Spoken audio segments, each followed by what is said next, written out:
Produced. I believe I'll settle for that. I've got a little one-page resume that highlights several of the 20-plus companies that I've started, turned around, messed up, or done something with.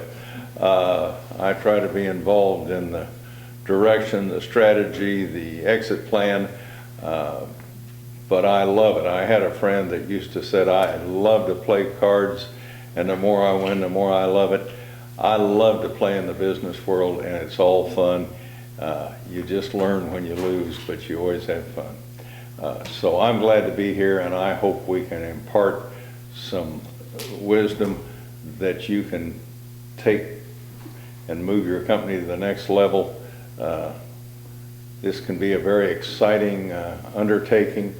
Betty and I have no children, and we're certainly past the midpoint of life. They say if you're middle-aged or think you are, multiply your age by 2 and you'll find out. We have committed that if we can get this program running smoothly in the DFW area and make it productive for those that attend, that's where we will leave our estate when this is over. Jim's story embraces our belief that winners are willing to do the things that losers won't do. Or stated a bit differently, entrepreneurs spend a few years of their life like most people won't, so they can spend the rest of their life like most people can. Jim, floor is yours. All right. My name's Jim Attrell. Shakespeare, you guys are familiar with him. He wrote in Julius Caesar Act 4, "There is a tide in the affairs of men, which taken at the flood leads on to fortune. Omitted, all the voyage of their life is bound in shallows and in miseries. On such a full sea we are now afloat, and we must take the current when it serves, or lose our ventures." So how does your ship look? Is it ready to go? Is it powerful, tuned up, fast? Is the crew well trained and competent? Do you feel like you're drifting aimlessly on the ocean, or do you feel that you're in a rowboat on river rapids, hoping that the calm waters lay ahead? 28 years ago, I was in that rowboat. After struggling to find a job and facing bill collectors everywhere I turned, I filed for personal bankruptcy. That was 1984. That was before the fax machine. That was before cell phones. That was before computers.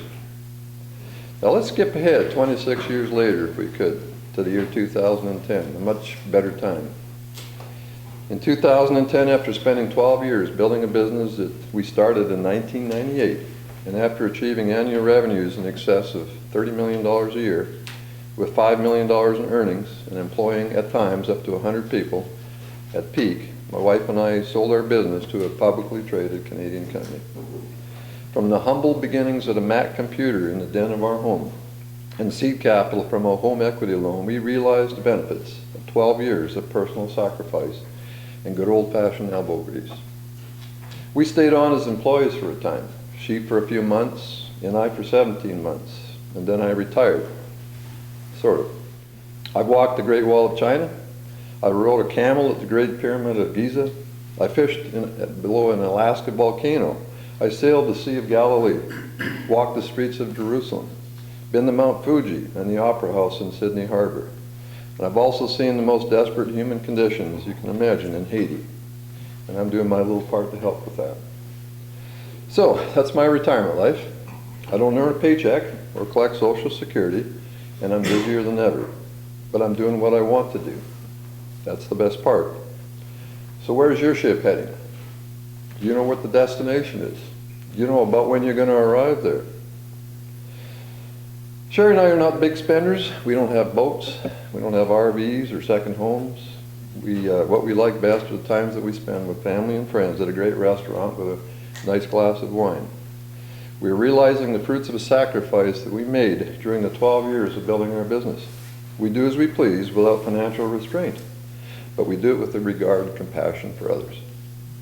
The generosity of the mentors and the speakers that will train you over the next few weeks is enormous. Their time is very valuable, and they've agreed to spend that time with you. The way you can show your appreciation and respect for that donation of time and talent is with your attendance, your attention, and with the sharing of your experiences at our training sessions. If you're not certain about your full participation in those sessions, then now's the time to speak up so that we can fill your spot with an applicant that's eager to learn and to listen. For myself, all I expect from my donation is that a participant or participants from this class will experience a much higher degree of business success, grow their businesses at a rapid pace, and then approach me in years to come expressing their appreciation for what they learned at the upcoming training sessions. That's all I want. That's all I expect in return. A nice bottle of wine would be appreciated. I look forward to getting to know you and learning more about your businesses. Thank you.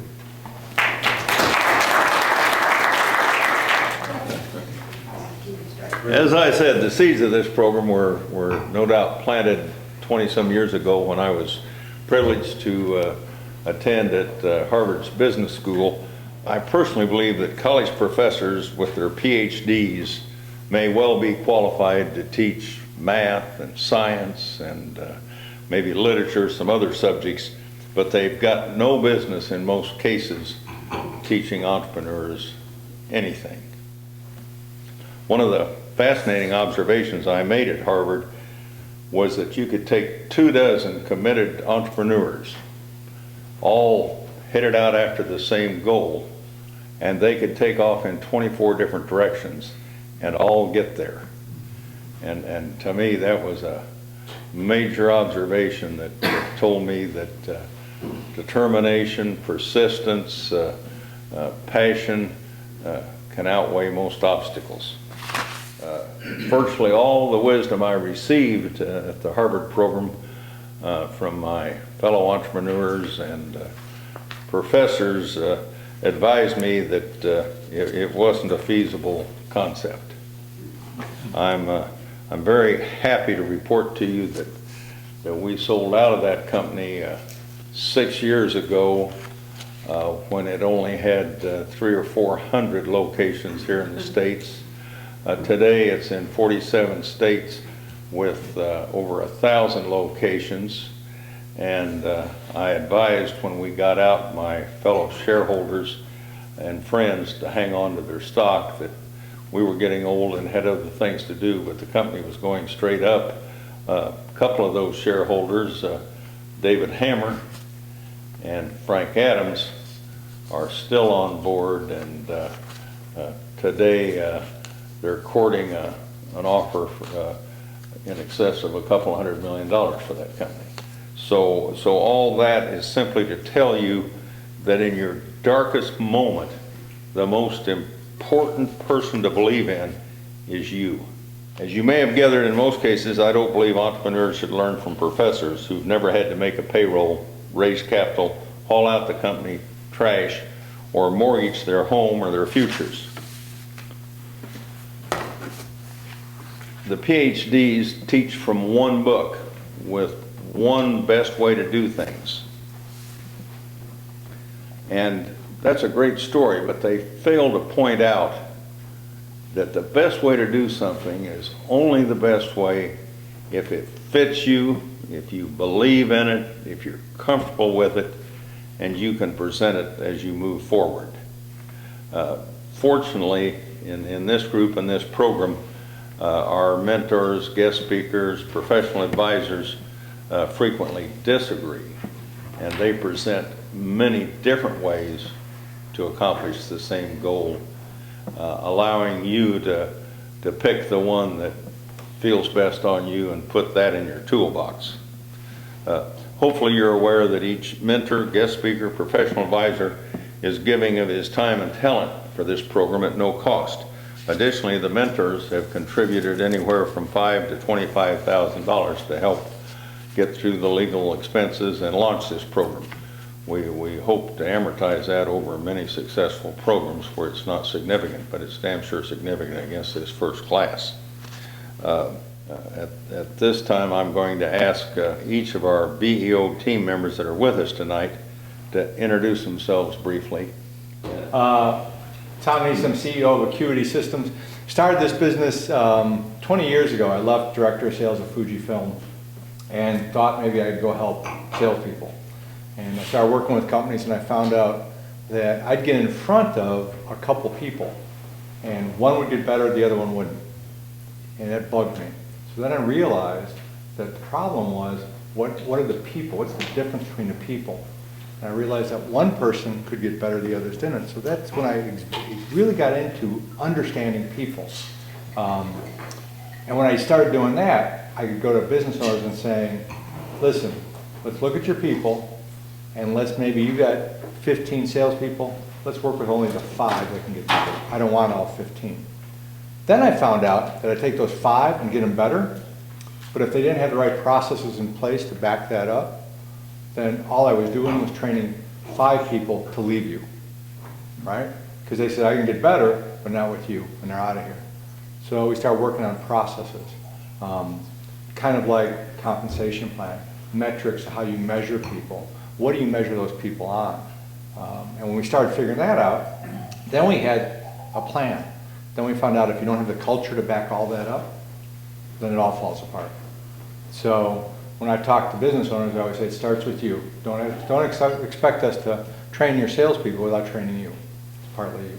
So we have 3 different companies: Acuity Select, that does recruiting of salespeople; Acuity Solutions, which is a consulting company that looks at the inner workings of a sales department; and then Acuity Training, which trains salespeople. Verification Guarantee Company.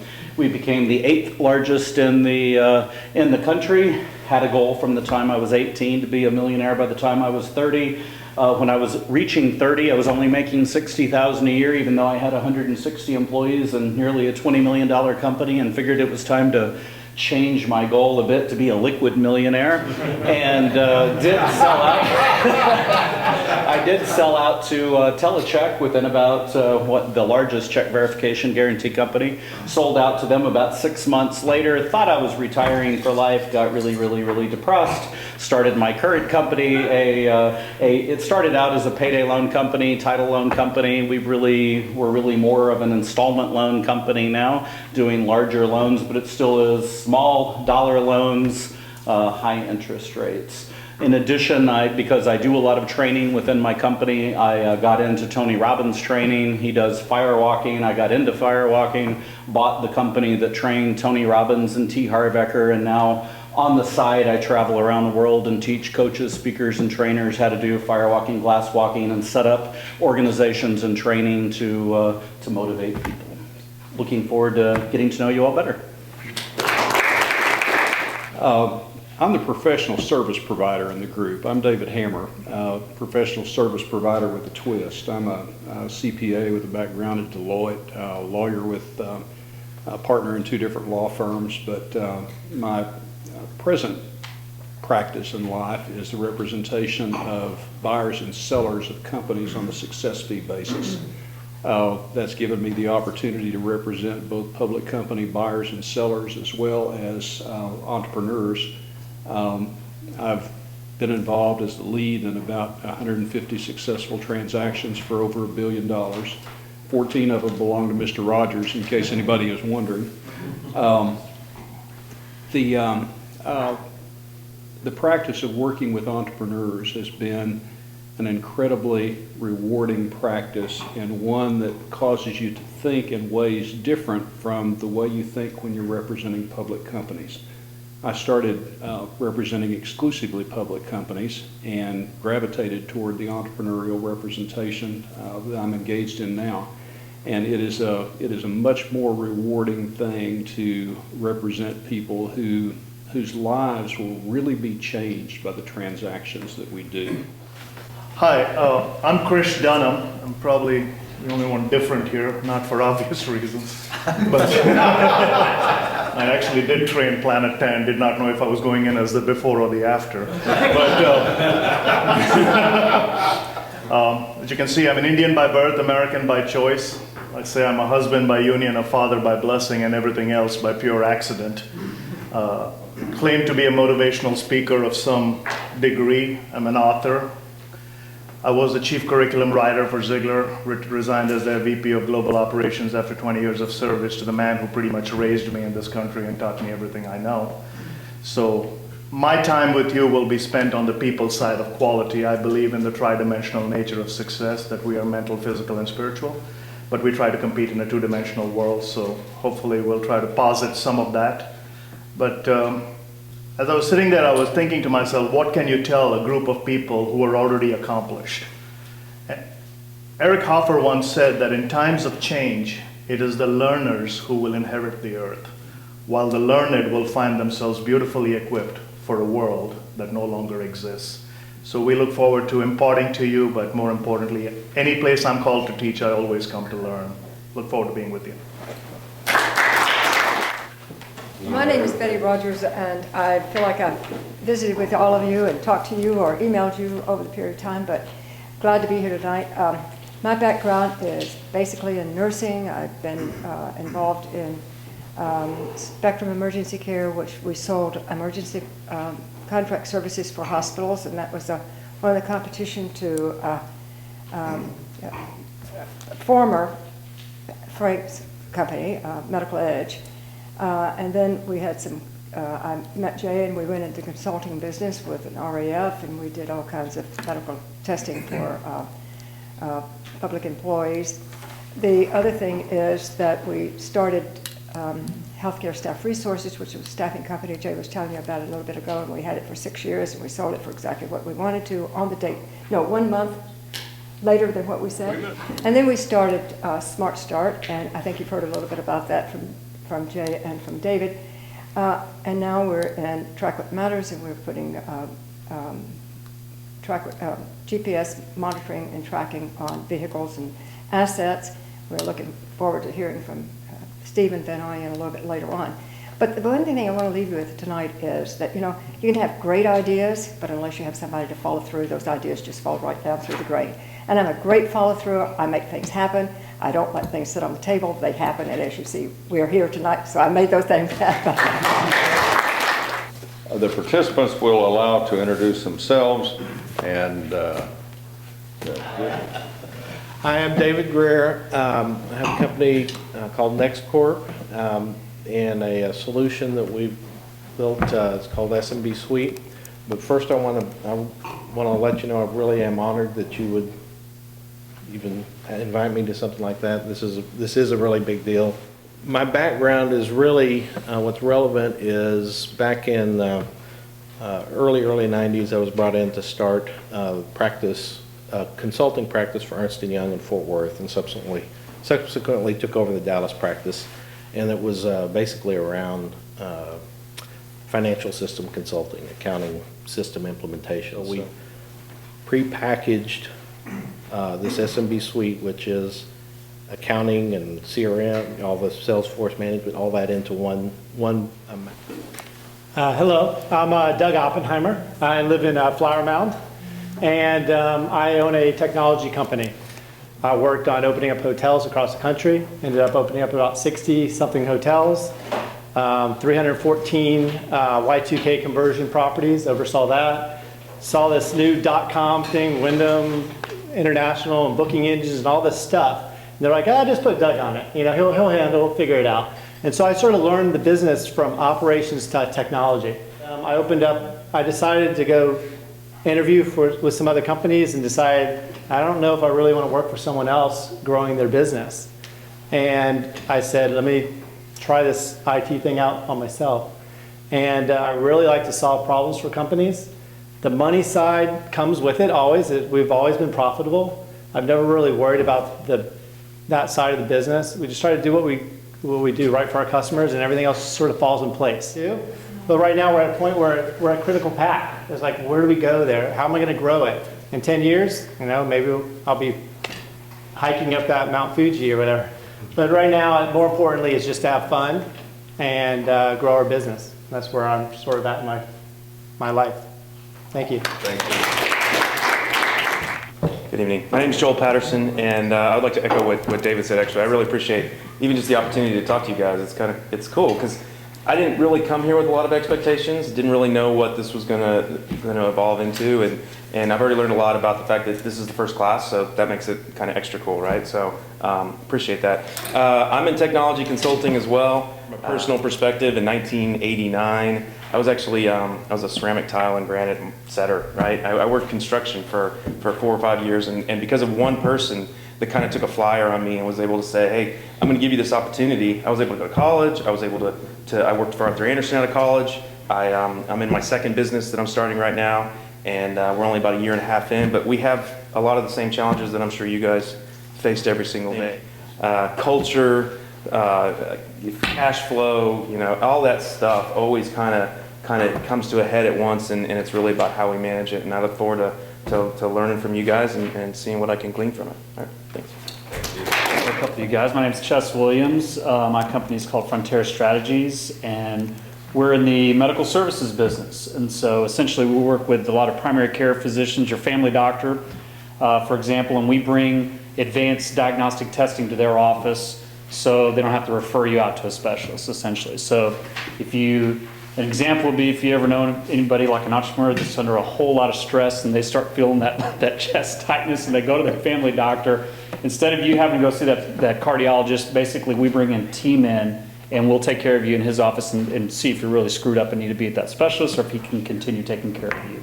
And so started the business, oh gosh, it's probably getting close to 10 years ago. We have about 70 employees. We work with over 1,000 physicians throughout Texas and Oklahoma. Why I'm most interested in being in here with you people, for which I'm very humbled and honored to be in this room, I'm feeling rather inadequate, is that I feel like we kind of hit the proverbial wall, where as an entrepreneur, we've done a lot of really good things to get the business up to a certain point, but I'm really looking for a breakthrough.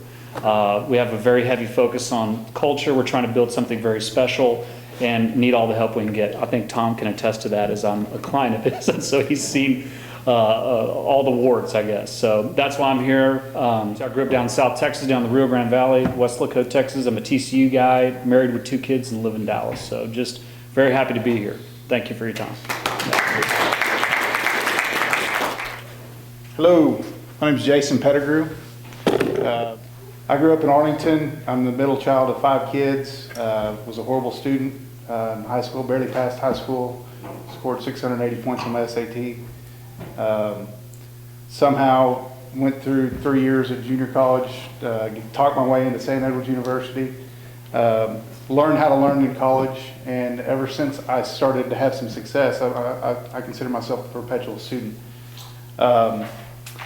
From college, went into the real estate business up in Angel Fire, New Mexico, sold property up there for the resort, did that, moved back, went to work with my father's company, sold some property out at Possum Kingdom Lake for 4 years. Me and another guy came in and first year sold 46 lots and turned the project around, turned a $16 million project into a $40 million project.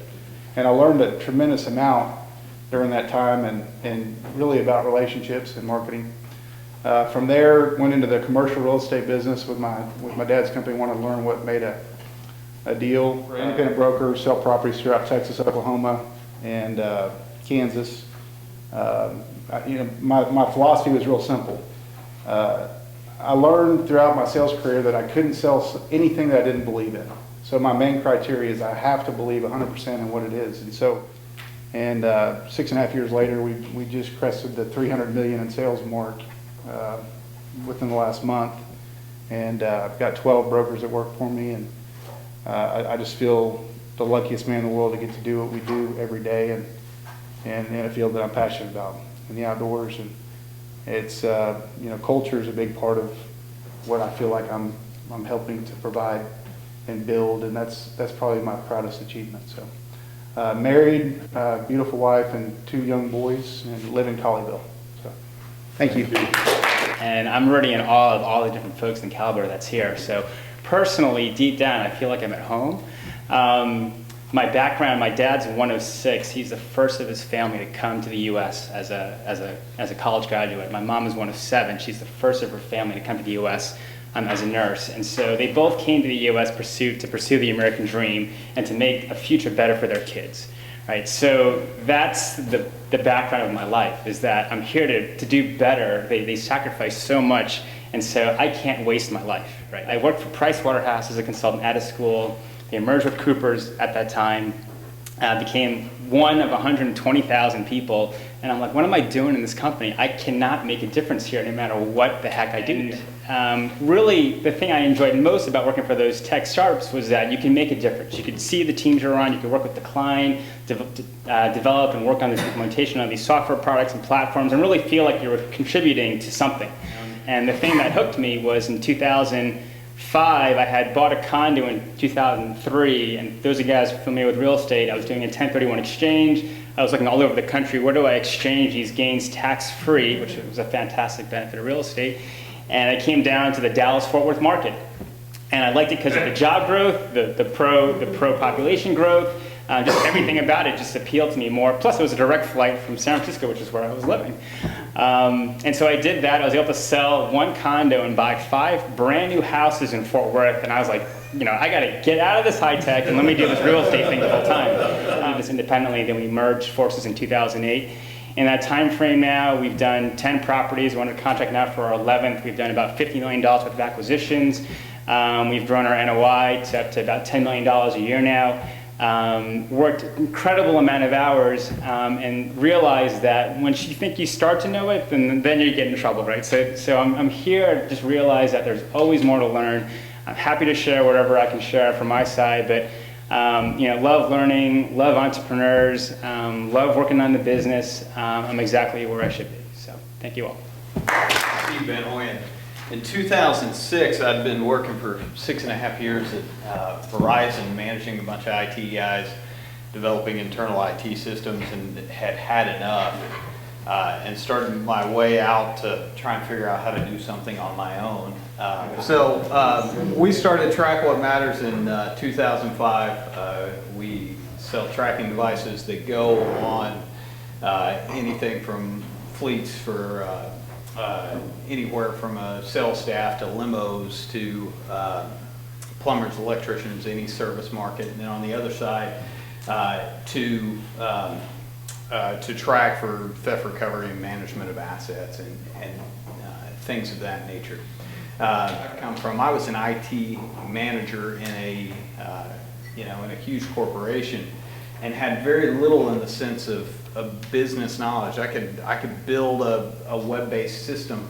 I could design it. I could go out from requirements all the way through and take it through. But building a business was a totally different story. And what she agreed not only to be a participant, but also a presenter. So I was actually one of the top 5 women, and I killed the other 4. So now I'm number 1. Anyway, so it's so nice to meet y'all. I'm Eve. I'm the owner of a company called Social Media Delivered. We do training, consulting, and outsourced services in social media in the US, Canada, and Europe, in English, Spanish, French, and Portuguese.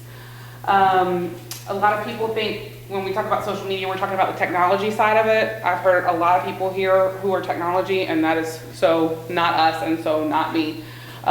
Social media and our aspect and the angle that we come at it for is achieving business goals. So it's sales, it's communication, it's HR, it's marketing, it's branding, it's contact center, it's all those things. The communication, the writing, the things that achieve business goals. I have a great company that has an excellent culture. We're Women-Owned Business Certified, we're Hub Certified, we were one of Dallas's best places to work this year. I'm very proud of it. I think we have a system that's quite amazing and growing really well. However, it's small. We really didn't start making money until 2010, started 2008, 2009. It's been profitable since 2010, but I believe it has the potential to, it has a basis in a system that could be rolled out more worldwide than what we're doing right now, and I'm just going too slow. And I don't know how to go faster. We've been offered some investment money and partnerships that I haven't taken advantage of. Good people that I trusted and could work with to grow a company in the way that I wanted. So why am I here? To make more money more quickly. Thank you.